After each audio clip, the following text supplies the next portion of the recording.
In April 2024, an investigative outlet called Plus 972 magazine published one of the most disturbing pieces of reporting in recent memory. It was based on 6 Israeli intelligence sources who had worked directly with the system. What they described shattered any remaining illusion that modern warfare is precise, surgical, or humane. The Israeli military had developed an AI system called Lavender. Its job was to identify human targets for assassination in Gaza. The system processed mass surveillance data, phone activity, social connections, movement patterns, family ties, and generated a ranked list of individuals it classified as militants. At its peak, Lavender had flagged approximately 37,000 Palestinians as potential targets. 37,000 people. There was a companion system to Lavender called Where's Daddy? Its function was to track when a designated target entered his home, so the strike could be carried out while his family was there, maximizing the chance of killing him. The name was not ironic. It was operational. Children lost fathers in their own beds because a piece of software calculated the optimal moment to send a missile through the roof. This is what AI in warfare looks like when the safeguards are removed. While Lavender selected the people, another system called Gospel, known in Hebrew as Habasher, selected the buildings. Before AI-assisted targeting, it reportedly took Israeli military analysts weeks to identify and approve a building for an airstrike. After Gospel, that process collapsed to roughly 1 minute. 1 minute to decide that a building, with everything and everyone inside it, would be destroyed. In the first 35 days of the Gaza offensive that began in October 2023, the Israeli military struck more buildings than it had in years of previous operations combined. The pace of destruction became almost mechanical. Residential blocks, hospitals, universities, refugee shelters, processed through a targeting pipeline that moved faster than any human review process could track. This is what industrialized warfare looks like. The sources who spoke to Plus 972 magazine did not describe a military organization wrestling with the moral weight of these decisions.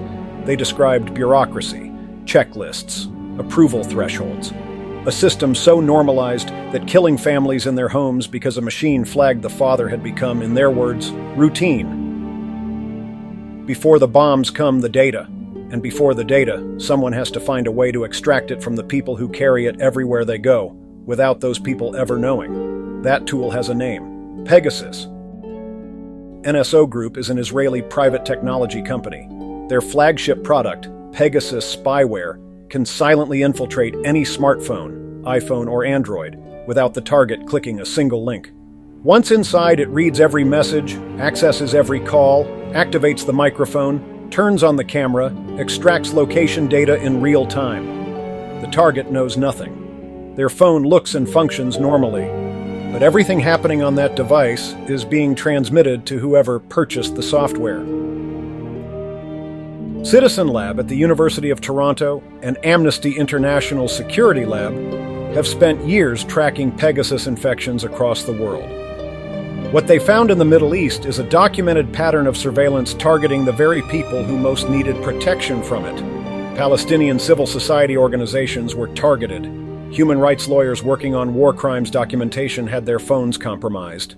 Journalists covering the conflict were infected. Activists, aid workers, people whose only crime was bearing witness to what was happening and trying to tell the world.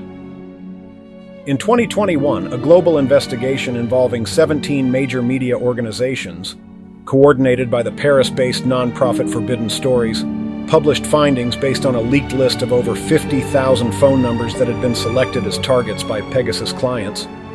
The list included heads of state, cabinet ministers, journalists, human rights workers, business executives. The surveillance infrastructure built to monitor enemies did not stay within those boundaries. It leaked outward, consuming anyone who asked uncomfortable questions.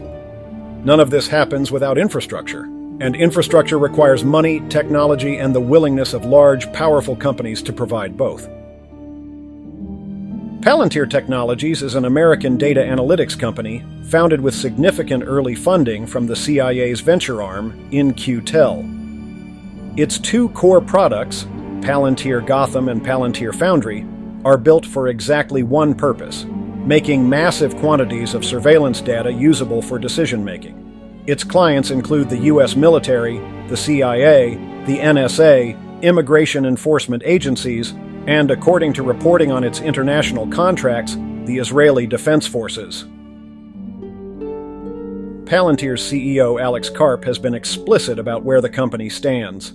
He has said publicly that Palantir exists to give Western militaries a decisive technological advantage.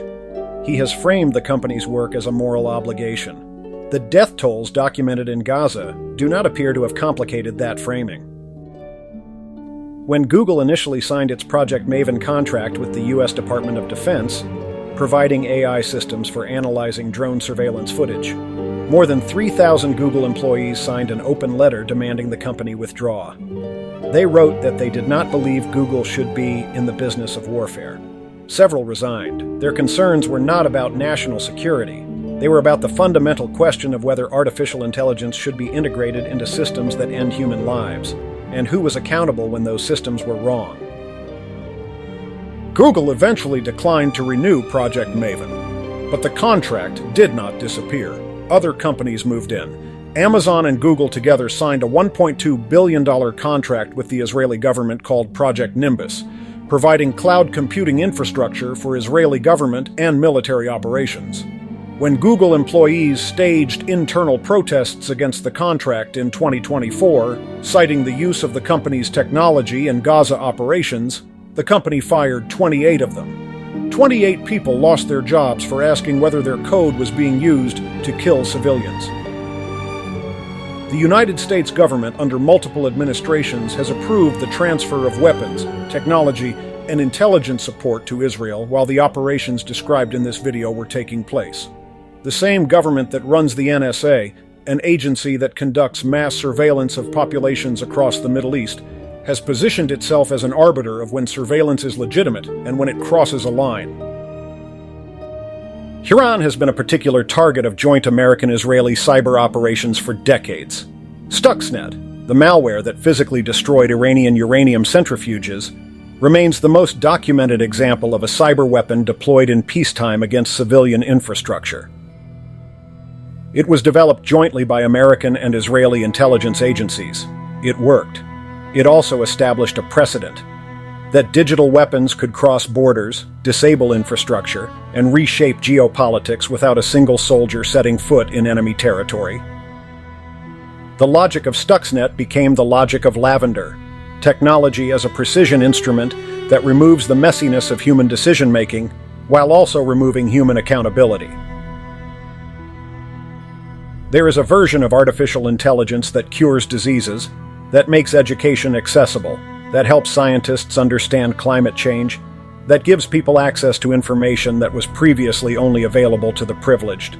That version exists. It is real, and I am grateful for that.